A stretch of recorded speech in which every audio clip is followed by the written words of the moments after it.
आएगा ना काली माता की कसम। नमस्कार फरीदाबाद। एक बड़ा आंदोलन शहर में वार्डबंदी को लेकर शुरू हो गया है। शहर के जो स्वयंसेवी संगठन हैं उनका लगातार ये मानना है कि ये जो वार्डबंदी हुई है ये कहीं ना कहीं फरीदाबाद को विकास के लिए नहीं विनाश के लिए प्रेरित करेगी। हमारे साथ हैं सेव फरीदाबाद से हैं पारस भारद्वाज हमारे साथ हैं। जी पारस जी, सौरभ जी, आज बड़ा आंदोलन है और ये आंदोलन वो वाली बात है ना कि अभी तो ली अंगड़ाई है और आगे और लड़ाई है। तो लड़ाई तो ये शुरुआत हुई है आज, और आज हमारे करीब करीब मान के चल लीजिए 1000 एक आदमी जो हैं आज पूरे फरीदाबाद शहर से जगह जगह से, नहर पार से, बड़खल गांव से, उसके बाद अपने सराय से, पल्ला से, एनआईटी से, मतलब आप एरिया का नाम लीजिए, और वहां से हमारे पास जो है आज रिप्रेजेंटेशन यहाँ पर था। और ग्रीनफील्ड जो है उसके ग्रीनफील्ड के अपने साथी थे, मतलब आप कहीं का नाम लीजिए, लकड़पुर से साथी आए, ग्रीनफील्ड से साथी आए, मतलब जगह जगह से साथी आए। तो 1000 से ज्यादा संजय कॉलोनी से, 3 नंबर से, 2 नंबर से, 5 नंबर से, 15 सेक्टर से, हर कोने से प्रतिनिधि, ये सारे प्रतिनिधि थे। और एक प्रतिनिधि इज इक्वल टू 100, तो आप लगा लीजिए 1000, और कई तो ऐसे 1000 मल्टीप्लाई पे 100 रहेंगे तो नेक्स्ट टाइम 10,000 लोग होंगे हमारे पास। तो बल्लभगढ़ से आए साथी अपने पास। तो ये जो वार्डबंदी है जी, ये बेसिकली क्या है, ये षड्यंत्र है। आज क्या है कि जगह जगह इन पार्षदों का विरोध हो रहा है, क्योंकि पिछले 5 सालों में इन्होंने जनता को खून के आंसू रुलाए हैं। तो अब जनता जो है अपने जो लोकतंत्र में उनका जो अधिकार होता है कि भाई वो बटन दबाकर जो है अपनी इच्छा जो है वो बताती हैं सरकार को, अपनी इच्छाएं बताती हैं, संवैधानिक इच्छाएं बताती हैं कि भाई अब हम इनको नहीं चाहते, हम किसी और व्यक्ति को चाहते हैं। तो ये चाहते हैं कि हमारा वो लोकतंत्र का अधिकार छीन लिया जाए। और वो कैसे छीन लिया जाए कि इस वार्डबंदी को इस तरीके से कर दो कि इसको छिन भिन कर दो, विरोध को बांट दिया जाए, और ऐसे बांट दिया जाए। केवल चलो विरोध बांटना तो उनकी राजनीतिक षड्यंत्र है ही है, लेकिन भाईचारे को समाप्त करने का उससे बड़ा षड्यंत्र है और उससे घटिया और गंदा षड्यंत्र है। तो ये शहर को बांटने का काम है। ये चाहते हैं कि भाई शहर में आपस में जूतम पेजार हो, यहाँ पर जो आपस में भाई भाई लड़े, पड़ोसी पड़ोसी से लड़े, यहाँ पे गली नाली, सड़क, सीवर, स्ट्रीट लाइट, इन सब की जो लड़ाइयाँ हैं वो इतनी बढ़ जाएं कि भाई जो है ना वो फूट डालो और राज करो वाली नीति के ऊपर ये जो है लोग चल पड़े हैं, सरकार चल पड़ी है। पारस जी एक मिनट, बार बार बात हो रही है कि रवि सिंगला जी को इसकी जिम्मेदारी दी गई, इस पूरे मामले में जिम्मेदारी दी गई और उन पर भ्रष्टाचार के आरोप रहे। और नीरज शर्मा विधायक हैं एनआईटी से, वो लगातार सदन में भी उन्होंने चीख चीख कर बोला कि ये जो रवि सिंगला को बनाया गया, पूरे हरियाणा में 2.5 करोड़ की आबादी में कोई एक मात्र आदमी रवि सिंगला था जिसके माध्यम से ये वार्डबंदी होनी थी। देखिए, ये जो है ना, हम इसमें बहुत शुक्रगुजार है अपने विधायक नीरज शर्मा जी का, जो उन्होंने फरीदाबाद की आवाज को सदन में उठाने का काम किया, विधानसभा सदन में उठाने का काम किया। क्योंकि आज ये फरीदाबाद, पूरे फरीदाबाद का दर्द है। ये फरीदाबाद का जो दर्द है कि भाई जगह जगह पर भ्रष्टाचार। आप देख रहे कि 34 लाख रुपए का टेंडर जो है वो बढ़ के 1 करोड़ 52 लाख रुपए का हो जाता है। बीच में स्कोप ऑफ वर्क चेंज हो जाता है। सेक्टर 37 का एक वाकया आप सब लोगों को ध्यान है कि 10 इंच का टेंडर था और उसको 6 इंच की सड़कें डाली जा रही थी। उसके बाद आप देखिए, और इससे ज्यादा शर्म की बात क्या है कि भाई इतना भ्रष्टाचार, इसी निगम के अंदर 200 करोड़ से ज्यादा की फाइलें जला दी जाती हैं और उसके बाद भी क्या होता है कि उनकी कोई जांच नहीं होती। फिर यहाँ पे फरीदाबाद के किसी समाज सेवी, किसी सज्जन समाज सेवी को हाईकोर्ट जाना पड़ता है कि भैया हमारे शहर में इतना हाहाकार मचा हुआ है, तो आप जो है इसकी जांच कराइए। तो हाईकोर्ट सरकार को आदेश देता है कि भाई आप जो है इसकी जांच कराइए, और तब जाके सरकार कहती है कि चलो जी कुछ धरपकड़ कर लेते हैं। तो तब जाके कुछ 17 ठेकेदारों की गिरफ्तारियां हुई इसके अंदर। तो आप सोचिए कि मतलब भ्रष्टाचार इतनी जड़ें जमा चुका है, और मुझे लगता है कि सरकार बिल्कुल इसके आगे निष्क्रिय और नपुंसक हो चुकी है भ्रष्टाचार के आगे। ये जो नेता और जो बिल्डर और ये जो पार्षद और जो इन सब लोगों का जो गठजोड़ है, जो एंटी सोशल एलिमेंट का जो गठजोड़ है, इसने इस शहर को बिल्कुल पंगु बना के रख दिया। छोटे छोटे गांवों को कई हिस्सों में बांट दिया गया, कॉलोनीज को कई बड़खल गांव, और हमारे भाई यहाँ पर हैं ग्रीनफील्ड कॉलोनी से, मोहसिन जी बड़खल से हैं। ग्रीनफील्ड का तो आदित्य जी जो अब और डिटेल में बता देंगे, लेकिन ऐसा हास्यास्पद है कि भाई पूरे सेक्टर को, पूरी कॉलोनी को एक वार्ड में डाल दिया और कोई 20-25 घरों को उठाकर दूसरे उसमें डाल दिया। ठीक है, तो वो सिर्फ इसलिए कि चलो भाई ऐसा होता है। दौलताबाद जैसा छोटा सा गांव, उसको 2 हिस्सों में बांट दिया। सारे दौलताबाद है, अजरौंदा है, उसके बाद पल्ला गांव है।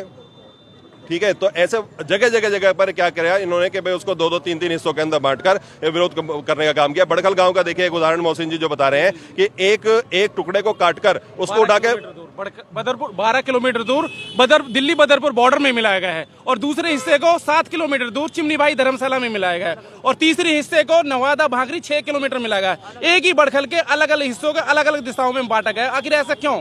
हम सरकार के पूछना चाहते हैं भाई आखिर बड़खल से में ऐसा क्या है जो अलग अलग दिशाओं में आप किलोमीटरों के हिसाब से 12 किलोमीटर 7 किलोमीटर। मतलब क्या दुश्मनी है? सरकार साफ साफ कह देना कि भाई हमारी जो है दुश्मनी क्या है, आप लोगों की दुश्मनी क्या है हम लोगों से। हम आपके जो सांसद हैं उनको 6.5 लाख वोट से जिता के भेजते हैं, हम आपके सबसे ज्यादा मैक्सिमम नंबर ऑफ विधायक हम यहाँ से बना के भेजते हैं। तो सरकार को हमने ऐसा क्या गलत कर दिया जो सरकार जो है हमें परेशान करने के ऊपर तुली हुई है? तो हम ये कहेंगे कि भाई ये चीज जो है आप बिल्कुल तुरंत प्रभाव से इसको बंद कर दीजिए, इसको रद्द कर दीजिए, इसको निरस्त कर दीजिए। और अगर नहीं होगा तो जनता, आप जितना मर्जी षड्यंत्र कर लीजिए, जितना मर्जी वार्डबंदी कर लीजिए, वोट तो जब दबेगी, जब वो बटन जब दबेगा तो उस टाइम फिर जब आंधी चलती है तो फिर वो ये नहीं देखती है कि भाई षड्यंत्र क्या था, फिर वो तो उड़ाती चली जाती है, फिर सबको सत्ता की सत्ता उड़ा। क्या नाम आपका?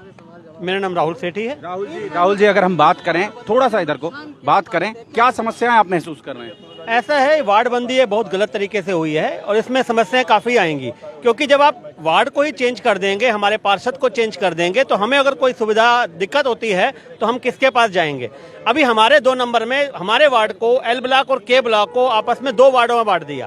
अब पानी की लाइन वहां से जा रही है, सीवरेज की लाइन हमारी साइड से जा रही है। अगर पानी की लाइन में कोई दिक्कत है तो क्या मैं दूसरे पार्षद के पास जाऊंगा और वो पार्षद मेरी क्यों सुनेगा? यहाँ पर इन्होंने अपने फायदे के लिए वार्डबंदी करी है, क्योंकि इनको पता है कि 5 साल में इनके पार्षद ने कुछ काम नहीं किया है, ताकि लोगों को पता न लगे, लोग इसी चक्कर में रहेंगे और अपने पार्टनर को चेंज करके अपने वार्डबंदी से फायदा उठा पाएंगे। तो मेरी ये उम्मीद है गवर्नमेंट से, ताकि हमारे इस आंदोलन को देखते हुए इस वार्डबंदी को रद्द किया जाए। जी आ जाएं, आगे आ जाएं। जी, क्या नाम आपका? वीरपाल भटाना, वार्ड नंबर 18 आनंदपुर से हैं। हमारे तीन योजनाओं से लगातार हमारे वार्ड नंबर 18 को रिजर्व कर रखा है और इस बार चौथी बार भी रिजर्व कर दिया। और हमारा वार्ड पुल प्रहलादपुर से लेकर क्रेसर जोन तक है। हम इस वार्डबंदी का विरोध करते हैं और हमारे वार्ड को जो है जर्नल किया जाए। लेकिन ये समस्याएं आपने जिला उपायुक्त के सामने नहीं रखी? हमने रखी हैं, वो हम गए हैं, ज्ञापन दिया है, वहाँ मीटिंग हुई है, लेकिन अभी टाटा फिस है। तो हम पूर्ण रूप से इस वार्डबंदी का विरोध करते हैं। लेकिन जब तक उनकी ओर से कोई क्लियर कट ये मैसेज नहीं आ जाता कि वो आपकी जो सुझाव है उन्हें मान रहे हैं या नहीं मान रहे हैं, तब तक हम कैसे कह सकते हैं कि वो आपकी बात को नहीं मानेंगे? वो उसका भी जवाब हमारे पास नहीं आया है। हम तो सिर्फ विरोध कर रहे हैं कि हमारे जो वार्ड है उसको जनरल किया जाए। 4 बार से हमारे वार्ड को जो रिजर्व कर रखा है, वार्ड नंबर 18। जी, ग्रीनफील्ड से आए हमारे बीच आदित्य जी, क्या नाम आपका? मेरा आचार्य आदित्य शर्मा, मैं आवासीय सुधार मंडल ग्रीनफील्ड से हूँ, अध्यक्ष हूँ। मैं ये कहना चाहूँगा कि वार्डबंदी से पहले जो पॉपुलेशन का सर्वे हुआ है वो सरासर गलत है। 15 लाख से आबादी आपने 26 लाख दिखा दी और किसी भी घर के अंदर आप गए नहीं है। इसका हमारे पास प्रूफ है, हम दे सकते हैं। और दूसरी बात है कि 40 वार्ड से आपने 45 वार्ड किए हैं। जब 40 वार्ड थे तो 4 हमारी बैकवर्ड क्लास की सीटें थी, अब 45 वार्ड आपने कर दिए और 2 बैकवर्ड क्लास की सीटें रखी हैं। इसका क्या अर्थ है, इसी से आपको समझ जाना चाहिए। और जो वार्डों का परिसीमन हुआ है वो बहुत ही गलत है। हमारा धारा 6 का क्लॉज 3 कहता है कि वार्डबंदी शुड बी कॉम्पैक्ट, वार्ड छोटा होना चाहिए। यहाँ पे वार्ड आपने 15-15 किलोमीटर के बना दिए, एक ही वार्ड के कई हिस्से कर दिए, वो कॉमन बात है। लेकिन इसका हल जब हम खोजने जाते हैं तो एक दरवाजे से दूसरे दरवाजे हमें भेज दिया जाता है। सरकार की नोटिफिकेशन टाइमली निकलती है अगर हम ऑब्जेक्शन उठाते हैं वहाँ जाके, और उस ऑब्जेक्शन पे सिर्फ वो आई वॉश था, हमारे 4 घंटे वहाँ जाके बर्बाद हुए और नतीजा 0। लेकिन अब ये सारे संगठन इकट्ठे हुए हैं फरीदाबाद के, और हमें उम्मीद है आज जो हमने कदम चले हैं इस वार्डबंदी को हम कुचल के रहेंगे। ये अनैतिकता जो हमारे ऊपर थोपी गई है इसको हम हटा के ही मानेंगे। और अंतोगत्वा हम हाई कोर्ट में जा रहे हैं, हाई कोर्ट में इसमें अपील करेंगे। और बहुत सारे हमने डॉक्यूमेंट्स, बहुत सारे एविडेंस हमने इकट्ठे किए हैं और हमें उम्मीद है कि हमारा जो ये संविधान है ये हमारी रक्षा करेगा। जय हिंद, जय भारत। क्या नाम आपका? मेरा नाम इंदिरा कोठारी है, मैं नहर पार RPS पाम्स में रहती हूँ। इन्होंने जो वार्ड 31 क्या मतलब एक बच्चा कहना चाहूंगी कि फरीदाबाद का बच्चा इस वार्डबंदी के विरोध में है। लेकिन इस वार्डबंदी को जो इन्होंने आज बांटा है, इसके बीज तो इन्होंने 5 साल पहले ही रोप दिए थे। नहर पार की एक कॉलोनी है गड्ढा कॉलोनी और करुणा नगर, वहाँ के लोगों को पार्षदों का कार्यकाल खत्म होने के बाद भी ये बात पता नहीं थी कि हमारा पार्षद कौन है। तो आप सोच सकते हैं सौरभ जी की वहाँ क्या काम हुए होंगे विकास के नाम पे। वहाँ गड्ढे खुदे हैं, नालियां बह रही हैं, सीवर का पानी बह रहा है, लोग अपने घरों से बाहर नहीं निकल पाते, लाइटें नहीं है। कल हमारे माननीय मुख्यमंत्री जी यहाँ पर पधार रहे हैं। मैं आपके मार्फत उनसे ये पूछना चाहूंगी कि जिस रास्ते आप जाओगे माननीय मुख्यमंत्री जी, वहाँ पे लिपापोती जरूर होगी, उसके बाद कोई लिपापोती नहीं है। तो मेरा आपसे निवेदन है कि आप कोशिश करना, जो मार्ग आपने प्रशस्त किया है अपने लिए, उस मार्ग से न होते हुए कम से कम जाने के टाइम दूसरे मार्गों से होते हुए जाना, ताकि आपको फरीदाबाद जो प्रगति रैली है, जो स्मार्ट सिटी है, उसका नक्शा शायद जरा सा तो कुछ आपको दिखेगा। और इस जनता का जो दर्द है वार्ड बंदी का, घटिया मटेरियल का, सड़कों का, सीवर का, पानी का, सारा नहर पार का पानी प्रदूषित हो रहा है, हम गंदा भूजल का पानी पीने को मजबूर हैं, सब बीमार हो रहे हैं। तो मेरा आपसे निवेदन है कि आप जरूर इस बारे में कोशिश करना। और इस वार्ड बंदी के विरुद्ध तो यहाँ का फरीदाबाद का बच्चा बच्चा विरोध कर रहा है सौरभ जी, और हम इसकी लड़ाई आगे तक लड़ेंगे। क्या नाम आपका? मैं परमजीत कौर हूँ, वार्ड 16 से पहले 15 पढ़ता था, और अब पहले 15 पढ़ा 16। तो जैसे वार्ड बंदी के खिलाफ हम सभी हैं, और बच्चा बच्चा जैसे दीदी ने बोला, वार्ड बंदी किसी को पता नहीं थी क्या थी। पूरे फरीदाबाद से लोग एकत्रित हैं यहाँ। बिल्कुल पूरे सब सामाजिक लोग आज रोड पे हैं, कोई खरीदा हुआ नहीं है, सबको पता है वार्ड बंदी गलत है, जिसको नहीं पता उसे हम जगा देंगे। और जैसे दीदी ने बताया, कल मुख्यमंत्री जी हमारे आ रहे हैं, खट्टर जी, उन्हें भी ऐसे बोल के ना आए, अचानक आए और हमारी रोड की व्यवस्था देखें कितनी खराब चल रही है, हमारी लाइटों की व्यवस्था देखें कितनी खराब चल रही है, हमारे सीवर देखें, हर गली सीवर से भरी है। और आम जनता कभी राजनीति में नहीं थी, उन्हें पता नहीं था राजनीति क्या होती है। जब से ये गंदी सरकार आई है, हर महिला रोड पे, हर वर्ग रोड पे है, सरकारी कर्मचारी रोड पे है, प्राइवेट कर्मचारी रोड पे है, कोई भी वर्ग है रोड पे उतर गया है, क्योंकि इस सरकार ने बेबस कर दिया है महिलाओं को निकलने पे। और ये घोटाले नगर निगम के बड़े बड़े सुनने में आते हैं, कभी कोई काम हुआ आज तक नजर नहीं आया, लेकिन घोटाले आए दिन सुनाई देते हैं। इस घोटाले को हमने सामने लाना है, और पहले तो वार्ड बंदी है, फिर ये बड़े बड़े काम है, हमने सब रोड में जनता ने निकलना है और इस सरकार के खिलाफ आवाज उठानी है। धन्यवाद। फरीदाबाद जी, आइए, क्या नाम आपका? मुकेश चावला नाम है जी, मैं NIT 2 नंबर से हूँ। अब ये वार्ड बंदी के लिए मेरा सबसे पहला सवाल है सरकार के अधिकारियों से, नुमाइंदों से, इन्होंने वार्ड बंदी करी, इनको फायदा क्या हुआ? सबसे बड़ा सवाल, इनको कोई फायदा नहीं है। सारी RWA आज रोड पे, RWA से कोई राय नहीं ली गई। आर्थिक नुकसान, आधार कार्ड में लोगों का जो है वार्ड नंबर 11 मेरा दिया हुआ है, अब चेंज कराने का, पहले तो बनवाने का करोड़ों रुपए खर्चा, अब बदलवाने करोड़ों रुपए खर्चा। भाई पैसा तो इन पे है नहीं, 400 करोड़ रुपए घोटाले की जांच हुई नहीं। मेरा इस वार्ड बंदी के मैटर से एक फरीदाबाद की जनता को भी राय है, भाई सारे अपने अपने पार्षद से सवाल पूछे।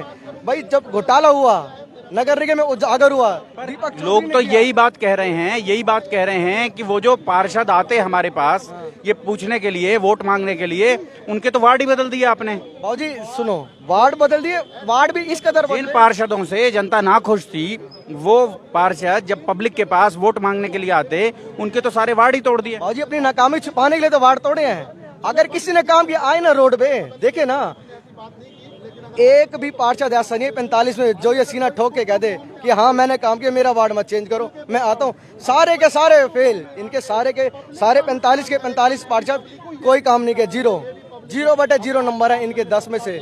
और सबसे एक और बात बताओ इम्पोर्टेंट, जनता फरीदाबाद की सवाल कर अपने पार्षद से, जब 400 करोड़ का घोटाला हुआ, तुम्हारा क्या रोल था? तुमने उजागर करने में उससे क्या किया?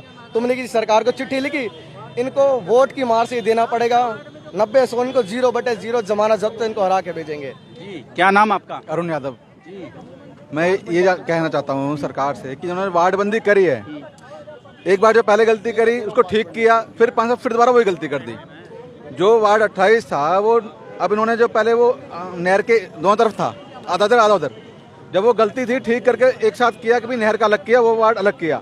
अब 5 साल में फिर वही काम कर दिया, उस वार्ड का आधा हिस्सा उधर कर दिया नहर पर, आधा इस तरफ। और जितने उधर के जो वार्ड बने हैं नहर के साथ, कैनाल के साथ में, आधे नहर पार हैं और आधे नहर के इस पार हैं। तो इन्होंने बहुत गलत काम किया है। और जहां हमारे रहते हैं सिद्धार्थ पब्लिक स्कूल, वहां आप गई भी थे कि जो अभी सड़क बनी है, मुश्किल से महीने 2 महीने सड़क हुए हैं बने हुए, और उस पर सीवर ओवरफ्लो का इतना पानी है कि दोबारा टूटने के कगार पे है। वहाँ पर जो समस्याएं हैं, लगातार समस्याएं हैं, और रही सही कसर ये वार्ड बंदी पूरा कर रही है। जी, क्या नाम आपका? नमस्कार, मेरा नाम है मनीष सिंह भाटिया, और मेरे पास, मैं आम आदमी पार्टी का जो है भड़कल विधानसभा का अध्यक्ष हूँ, और यहाँ पर समाज के साथ खड़ा हूँ। और बात सिर्फ इतनी सी है कि पुत्र मोह में आके अगर आप पब्लिक का और दूसरों का नुकसान करेंगे तो पब्लिक रोड पे आएगी। कौन कर रहा है पुत्र मोह में नुकसान? सर अब ये तो आपको जगह जगह बोर्ड देख के मिल ही जाएंगे। पापा का फोटो तो नहीं लगाया पर उनमें? हाँ जी, पापा का फोटो तो नहीं लगाया पर? सर बेटे का नाम पापा के साथ है तो सही, ठीक है जी। तो कहानी सिर्फ इतनी है कि पुत्र मोह के चक्कर में दूसरों की मेहनत ना खराब करें। और मैं ये बोल रहा हूँ, अब आप ये बोलेंगे कि भाई तुम्हारी पर्सनल प्रॉब्लम है। नहीं, हमारी पर्सनल प्रॉब्लम नहीं है मेरे दोस्त।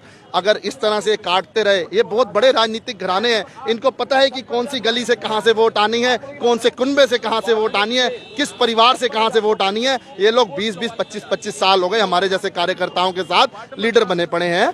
तो मेरे भाई, लेकिन जो मेहनत कर रहा है, जो इन लोगों की आवाज ऊपर उठा रहा है, जो आगे जाके इकट्ठे मिल के हो सकता है कि आगे कुछ इंप्रूवमेंट करवा दे एरिया में, करवाएगा।